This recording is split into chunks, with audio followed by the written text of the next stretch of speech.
Not long ago, Unite the People was approached by a gentleman named Bradley James. Mr. James informed us he was working as the bodyguard and driver for Ms. Kelsey Harris during Mr. Peterson's trial. As such, he was in close proximity and he had privy to conversations she was having with her husband and others.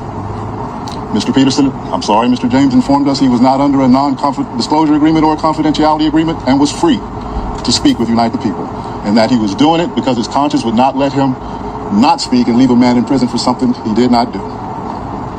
Mr. James informed Unite the People that he was witness to the conversation Ms. Harris had where she stated she had the gun, she fired it 3 times, Mr. Peterson grabbed her arm and knocked it down, and the gun fired 2 more times.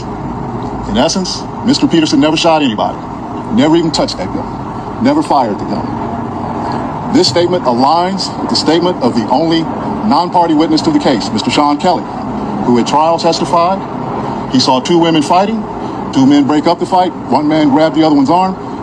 Gunshots came from the passenger side. The passenger side is where Ms. Harris was sitting. This further iterates that Mr. Peterson did not shoot Ms. Pete, did not shoot at Ms. Pete, or did not assault Ms. Pete. It's just another irregularity in a list of irregularities in this case. For example, there were 3 potential suspects in the car that night, and yet the only DNA sample was taken of Mr. Peterson, even though unknown DNA was found on the gun. Why wasn't Ms. Harris's DNA taken? Or was it taken and the information simply never given to the defense? Why wasn't the driver of the car, Mr. Jaquan Smith's DNA taken? Or was it taken and again, simply not given to the defense? Hey man, if y'all didn't check out that press conference earlier today, definitely go check that out. It was kind of long, but it was a lot of things revealed. So this is hearsay. This is hearsay, but it does it makes sense more than the stories that we've been hearing and the stories that we've heard in court, right? So what he's essentially saying is that Kelsey's bodyguard overheard her actually admitting to shooting the gun, which to anybody with a brain is not like a new thing, but it was never directly said by anybody in court, which is why Tory was sitting in jail. And by the way, I did get a few details wrong. They said in this press conference that him getting stabbed on the yard, that was a rumor. He actually got stabbed like right in the morning coming out of his cell to breakfast, right?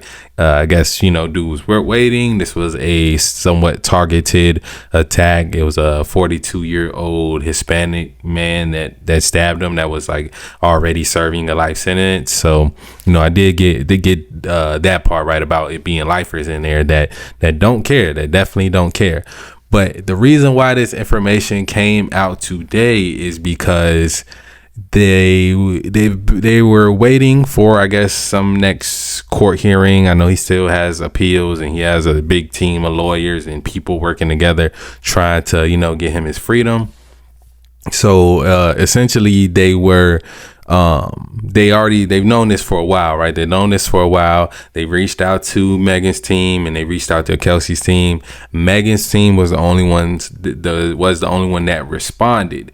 And a few days after Megan's team, I guess, getting this information about Kelsey, telling the truth about that night, Tory ends up getting stabbed. So a lot of people feel like that was, some conspiracy theory type stuff. A lot of people feel like it's a correlation. There's some connections there between them giving this information out to Kelsey and Megan's team, and then Tory, the attempt on his life, getting stabbed 14 times a few days later. So a lot of people feel like that's connected. But as far as this new evidence, it kind of just confirms with what a lot of people thought, right? A lot of people thought that, Tory was trying to de-escalate the situation, that there was a fight between the 2 women and it got extra serious. And, the only reason Tory had any type of possession or something to do with the gun was that he was trying to prevent somebody's life from being taken. I've always said since the beginning, since that happened, I was on a podcast a few years ago, I was literally saying during that time that it just doesn't make sense. If anything, there needs to be multiple people being charged in this situation, or nobody at all, because they were all very drunk. I always say that Tory's biggest mistakes was being overly intoxicated, being around these two drunk hoes, for lack of better words, and leaving Kylie Jenner's house. He should have stayed there, right? He definitely should have stayed in the pool. But, you know, for whatever reason, I think the girls were so drunk and he just ended up leaving with them, because I think they came there together as well, right? And also him not letting his driver actually take the stand. I felt like he probably thought that because the driver was missing during the whole trial and showed up on the last day, but the defense, they would have had to delay the trial for the prosecution side to actually have time to, you know, prepare for his testimony and all that stuff. So Tory, thinking he had it in the bag, thinking he was going to beat the case, they probably was like, nah, we don't even need your testimony. And, you know, which he did eventually give his testimony. I think he wrote a letter to the court saying the same thing, essentially, that the woman, that Kelsey had the gun, and that the woman were trying to fight, and Tory was holding one of them back, and he was holding one of them back, something along those lines, right? So, you know, like I said, this is definitely hearsay, like this part right here that they were talking about in the press conference. But along with all the inconsistencies, I could say at a minimum, give the guy another trial, right? Give the guy another trial, or, you know, just, I feel like he's definitely served enough time. You know, some people might not feel like that. I don't feel like he intentionally tried to shoot a woman, which is like the reason why anybody feels like he needs to be in jail, rather than, well, anybody that's not a part of the case, right?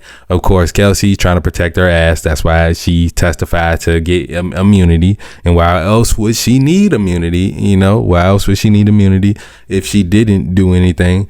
And then Meg it's all about her image, right? It's about her image and protecting that, right? Because she doesn't want to look like, oh, drunk girl that gets to fighting with her homegirl over a guy, right? That looks bad on her side as well. So she wants to, you know, play the victim role. I'm not going to sit here and say that they try to get her knocked off, but I don't know. You know, Rock Nation, they do a lot of funny stuff. You know, I can't blame anybody for having that type of conspiracy theory about it. But like I said, you know, I hope at minimum, like the case gets looked at by at least a new judge or somebody empowered to say, like, you know, a lot of this don't look right. A lot of the details don't look right. But for that, you need somebody empowered to actually care. So, you know, I think this press conference was a step in the right direction for him. You know, hopefully he gets at least gets the case looked at. That's just my perspective on it. You know, some people feel like, no, he did it. That's it. That's the third. He hate women. He wanted to shoot a woman. I just don't feel like that. And I can say, if you do feel like that, you're probably looking at it a little bit biased. Like, even with unbiased lenses, like you can tell that something was not right in how this case was prosecuted, for sure. But let me know what you guys think about this down in the comments below, man. As always, love y'all. I'm out. Want to know how I feel? I'll tell you exactly how I feel. I got some names that I want to call. Alex Spiro, Desiree Perez, and the whole wicked system of Rock Nation, including you, Jay-Z. Yes. You who say you rose from the gutter, but you have traded and bartered the souls of young men, and you're still doing it. Amen. The only independent witness in this courtroom is a man whose name is Sean Kelly. He came to court, and our attorneys, he would not even shake their hand after he went upstairs with Kathy Ta and Alex Bott. They met on Saturday before. They met with our witness, and then the man came back, and I sat in the hallway.